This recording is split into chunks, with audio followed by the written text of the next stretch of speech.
మహాభారతం 57 ఉత్తర అభిమన్యుల వివాహం.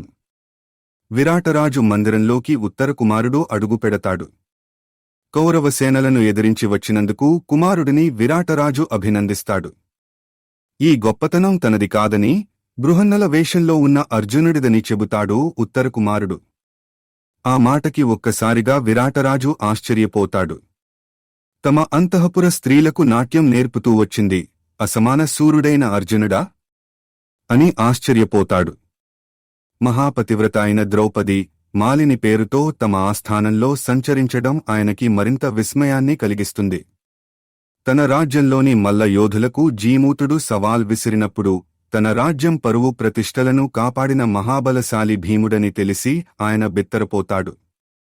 ఏదేమైనా మహానుభావులైన పాండవులు తన ఆస్థానంలోనే అజ్ఞాతవాసం పూర్తి చేశారని తెలిసి విరాటరాజు సంతోషాన్ని తెలియజేస్తాడు. అనునిత్యం తనతో జూదం ఆడిన కంకుభట్టు నే ధర్మరాజు అని తెలుసుకుని ఆశ్చర్యపోతాడు. అంతటి మహనీయుడిపైకి పాచికలు విసిరినందుకు బాధపడుతూ మన్నించమని కోరతాడు. మనసు కష్టపెట్టి ఉంటే మన్నించమని ద్రౌపదితో అంటాడు. అదే సమయంలో అక్కడికి ఉత్తర వస్తుంది. ఇంతకాలంగా పాండవులు తమ ఆస్థానంలోనే ఉన్నారని తెలిసి ఆనందాశ్చర్యాలకు లోనవుతుంది. ఆమెకి మొదటినుంచి కూడా అభిమన్యుడు అంటే ప్రాణమనే విషయాన్ని ఆ సమయంలో ఉత్తర కుమారుడు ప్రస్తావిస్తాడు.